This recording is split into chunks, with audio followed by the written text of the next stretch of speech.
Tindakan pencucian sabun dan deterjen. Okey, tindakan pencucian bagi sabun dan deterjen adalah sama. Okey, di mana kedua-dua bertindak sebagai ejen pengelmusi kerana molekul sabun dan deterjen dapat larut dalam minyak, gris dan juga air. Ini adalah struktur ringkas anion bagi sabun atau anion deterjen. Di mana sabun ataupun deterjen, okey, bila dilarutkan dalam air, molekul sabun atau deterjen akan tercerai untuk membentuk sama ada ion natrium ataupun ion kalium dan anion bagi sabun atau anion bagi deterjen.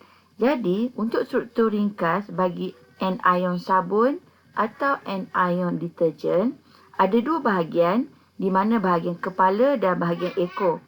Bahagian kepala yang bulat tu, okey, di mana bahagian kepala tu adalah hidrofilik, larut di dalam air.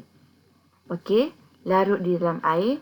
Manakala bahagian ekor, okey, bahagian ekor adalah hidrofobik, larut di dalam minyak atau gris. Okey, jadi maksudnya struktur ringkas anion ada dua bahagian, bahagian kepala dan bahagian ekor. Kalau bahagian kepala akan larut dalam air, manakala bahagian ekor akan larut dalam minyak.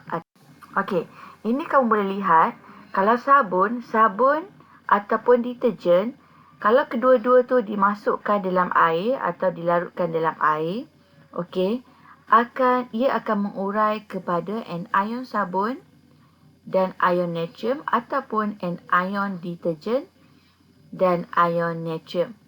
Okey, ini contoh bagi formula struktur anion sabun. Okey, bahagian hidrofilik dan bahagian hidrofobik, iaitu hidrofobik adalah bahagian ekor, kepala adalah bahagian hidrofilik. Okey, seterusnya bagi anion deterjen, bahagian ekor adalah hidrofobik, manakala bahagian kepala adalah hidrofilik. Okey, jadi yang sebelah kiri itu adalah anion sabun dan sebelah kanan itu adalah anion deterjen.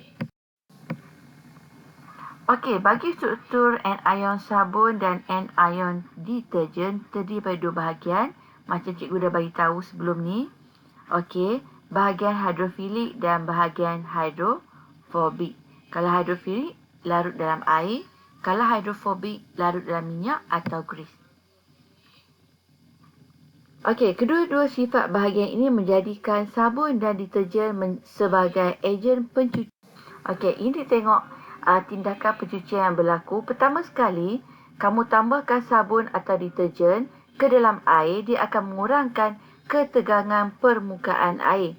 Di mana bila ketegangan permukaan air dikurangkan, dia akan menambah kebolehan air untuk membasahkan permukaan kain.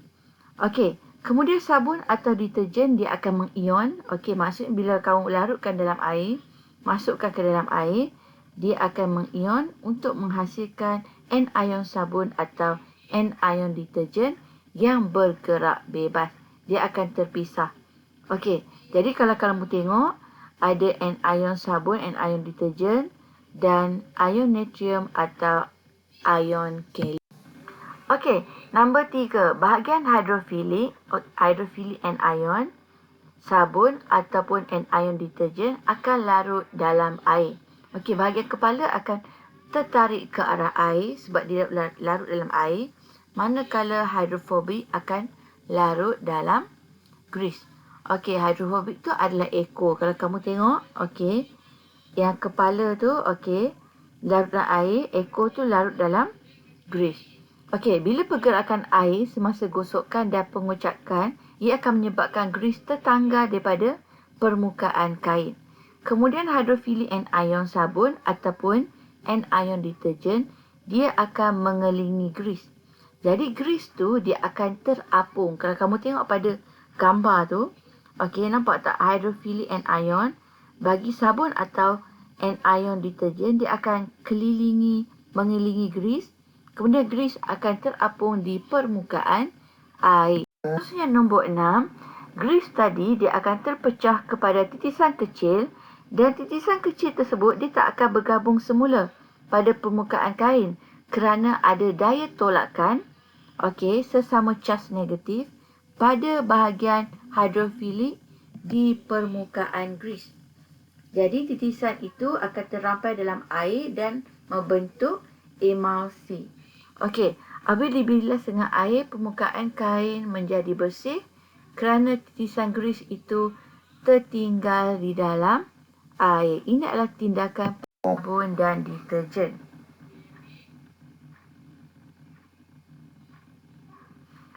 Perbandingan tindakan pencucian bagi sabun dan deterjen. Pertama sekali kita kena tahu jenis air. Kalau air liat maksudnya air yang mengandungi ion kalsium dan ion magnesium itu dipanggil sebagai air liat. Anion sabun bergabung dengan kation tersebut untuk membentuk garam yang tidak larut di dalam air iaitu kekat. Maksudnya kalau sabun ni, bila anion sabun dia bertemu dengan ion kalsium atau ion magnesium yang berada dalam air liat, ia akan membentuk garam yang tidak larut dalam air dipanggil sebagai kekat. Kamu boleh tengok contoh. Contoh pembentukan kekat. Pembentukan kekat. Ini adalah anion sabun. Anion sabun kalau dia bergabung dengan ion kalsium ataupun ion magnesium yang berada di dalam air liat, ia akan membentuk kekat. Kekat itu maksudnya adalah garam yang tidak larut. Garam yang tidak larut dalam air. Jadi bila pembentukan kekat, dia akan menyebabkan pembaziran sabun kerana lebih banyak sabun perlu digunakan mencuci. Tapi bagi anion deterjen pula, kalau dia bergabung dengan cation tersebut, dia akan membentuk garam yang larut dalam air. Jadi keberkesanan tindakan pencucian deterjen tak dipengaruhi oleh air liat. Jadi maksudnya kalau anion deterjen bergabung dengan ion kalsium atau ion magnesium, dia masih lagi membentuk garam yang larut dalam air. Jadi dia tak akan dipengaruhi oleh air liat. Itu beza antara sabun dan deterjen. Tindakan pencucian bagi anion sabun dan anion deterjen. Kita tengok perbandingan keberkesanan di dalam air lembut. Maksudnya dalam air lembut tu adalah air yang tak ada ion magnesium dan ion kalsium. Kalau sabun, keberkesanan dia berkesan sebagai ejen pencuci, manakala deterjen pun berkesan sebagai ejen pencuci dalam air lembut. Dari segi keberkesanan dalam air liat, untuk sabun dia kurang berkesan kerana dia akan membentuk kekat, tapi bagi deterjen lebih berkesan kerana tidak membentuk kekat.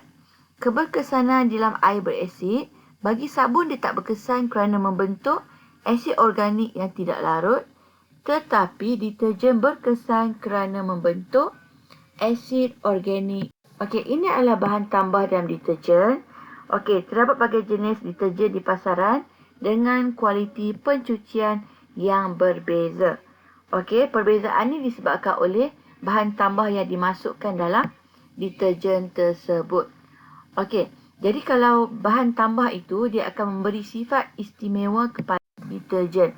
Ini adalah contoh-contoh bahan tambah dalam deterjen. Contohnya enzim biologi untuk tanggalkan kotoran berprotein, ejen pemutih untuk tukar kotoran kepada bahan tanpa warna, pemutih optik untuk jadikan lebih putih, lebih cerah, pelembut air dan pembina meningkatkan keberkesanan deterjen dengan melembutkan air, ejen pengawal buih untuk mengawal pembuihan di dalam deterjen, ejen anti enapan menghalang kotoran yang dikeluarkan oleh deterjen daripada melekat semula. Manakala bahan pewangi untuk tambahkan kewangian, deterjen dan fabrik, Dan last sekali adalah ejen pengering untuk pastikan serbuk deterjen sentiasa kering di dalam